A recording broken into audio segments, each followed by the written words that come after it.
Hi everyone, welcome back to Sweety vlogs. హెల్తీగా honey pan కేక్స్ని simple and ఈజీగా ఏ విధంగా ప్రిపేర్ చేసుకోవాలో ఈ వీడియోలో చూద్దాం. పిల్లలకి కానీ పెద్దవాళ్ళకి కానీ హెల్తీగా హనీ ప్యాన్ కేక్స్ని మనము స్నాక్స్కి లేదా స్కూల్ లంచ్ బాక్స్కి కానీ మార్నింగ్ బ్రేక్ఫాస్ట్కి కానీ ఈ విధంగా ప్రిపేర్ చేసి పెట్టామంటే అందరూ చాలా బాగా తింటారండి. పిల్లలు కూడా చాలా బాగా లైక్ చేస్తారు, వాళ్ళ హెల్త్ కూడా చాలా మంచిది. నేను ఇక్కడ మైదా కూడా వాడట్లేదు, ఓన్లీ దోశ బ్యాటర్తోనే ప్రిపేర్ చేద్దాం. ఇప్పుడు దోశ బ్యాటర్ తీసుకొని ఒక గరిట అందులోనే టేస్ట్కి సరిపడా హనీని యాడ్ చేసుకోవాలి. మీ దగ్గర ఏది ఉంటే అది యాడ్ చేసుకోండి. హనీ నేనైతే ప్యూర్ న్యాచురల్ హనీని యాడ్ చేసుకుంటున్నా. ఇది మా విలేజ్ నుంచి తీసుకొచ్చిన హనీ అండి. ఇప్పుడు దీన్ని బాగా మిక్స్ చేసుకోవాలి. మనము కేక్ ప్రిపేర్ చేసుకోవడానికి షుగర్ అలాగే వెక్స్ని యాడ్ చేసుకొని ఏ విధంగా బ్లెండ్ చేసుకుంటామో ఆ విధంగా బాగా మిక్స్ చేసుకోవాలి. ఈ విధంగా బాగా మిక్స్ చేసుకున్న తర్వాత ఇందులోకి ఇప్పుడు ఒక ఎగ్ని యాడ్ చేసుకుందాం. ఒక ఎగ్ని బ్రేక్ చేసి యాడ్ చేసుకొని పించ్ ఆఫ్ సాల్ట్ యాడ్ చేసుకుందామండి.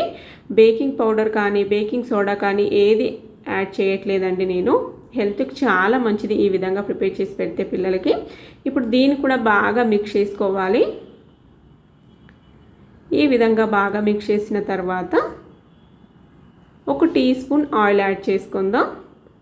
అలాగే ఒక టీ స్పూన్ గోధుమ పిండిని యాడ్ చేస్తున్నానండి. బ్యాటర్ పల్చగా అయ్యిందని నేను కొద్దిగా తిక్కుగా కావడానికని ఒక టీ స్పూన్ గోధుమ పిండిని యాడ్ చేసుకొని బాగా మిక్స్ చేసుకొని ఫ్లేవర్ కోసం ఇలాచీ పౌడర్ని యాడ్ చేస్తున్నా. మీ దగ్గర ఏదైనా ఫ్లేవర్ ఉంటే యాడ్ చేసుకోవచ్చు. ఇప్పుడు దీన్ని కూడా బాగా మిక్స్ చేసుకోవాలండి. 1 మినిట్ దాకా బాగా మిక్స్ చేసుకుంటేనే చాలా బాగా వస్తుంది ప్యాన్ కేకు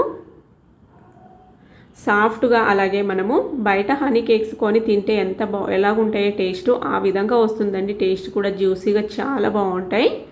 ఈ విధంగా బాగా మిక్స్ చేసిన తర్వాత ఇప్పుడు పెనం హీట్ అవ్వడానికి పెట్టేసుకొని పెనం హీట్ అయ్యాక మనం కావాల్సిన సైజులో వేసుకోవచ్చు. నేను ఇక్కడ ఒక్కొక్క గరిట వేసేస్తున్నా. ఈ విధంగా బ్యాటర్ వేసేసి పైన క్లోజ్ చేసి కాల్చుకోవాలి. మరీ ఎక్కువసేపు వదిలేయకండి, తొందరగా కాలిపోతాయి ఇవి. మన దోశల్లాగా మరి హై ఫ్లేమ్లో కూడా పెట్టి కాలవద్దు, మీడియం ఫ్లేమ్లో పెట్టేసుకొని కాల్చుకోవాలి. కావాలంటే ఒక టీ స్పూన్ అలాగా ఆయిల్ వేసుకొని లేదా నెయ్యి యాడ్ చేసుకొని కాల్చుకోవచ్చు. అన్నీ ఈ విధంగా ప్రిపేర్ చేసుకుందాం. అన్నీ కేక్స్ ప్రిపేర్ చేసుకున్న తర్వాత ఇప్పుడు ఒక్కొక్క కేక్కి హనీని యాడ్ చేసుకుంటే చాలా బాగుంటుందండి. ఈ విధంగా పైన హనీని యాడ్ చేసుకోవడం తినడం వల్ల బాగా జ్యూసీగా ఉంటుంది. మరి స్వీట్ కూడా ఎక్కువగా వచ్చేస్తుంది. అంత బాగుంటాయి టేస్ట్ అయితే. పిల్లలైతే చాలా బాగా లైక్ చేస్తారండి, వాళ్ళ హెల్త్ కూడా చాలా మంచిది. మార్నింగ్ బ్రేక్ఫాస్ట్ కనుక ఈ విధంగా ప్రిపేర్ చేసి పెట్టారంటే చాలా బాగా తింటారు.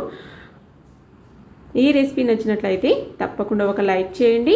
ఇలాంటి రెసిపీస్ కోసం మా ఛానల్ని సబ్స్క్రైబ్ చేసుకోండి. అలాగే పక్కనున్న గంట సింబల్ని కూడా ప్రెస్ చేశారంటే మేము కొత్తగా అప్లోడ్ చేసే వీడియోస్ని మీరు ముందుగా చూడొచ్చు. మాకైతే చాలా బాగా నచ్చినాయండి. మీకు కూడా తప్పకుండా నచ్చుతుంది అనుకుంటున్నా, మీ పిల్లలు కూడా నచ్చుతుంది అనుకుంటున్నా. ఒకసారి ప్రిపేర్ చేసి చూడండి, ఎలా వచ్చిందో కమెంట్ చేసి చెప్పండి. Thank you for watching.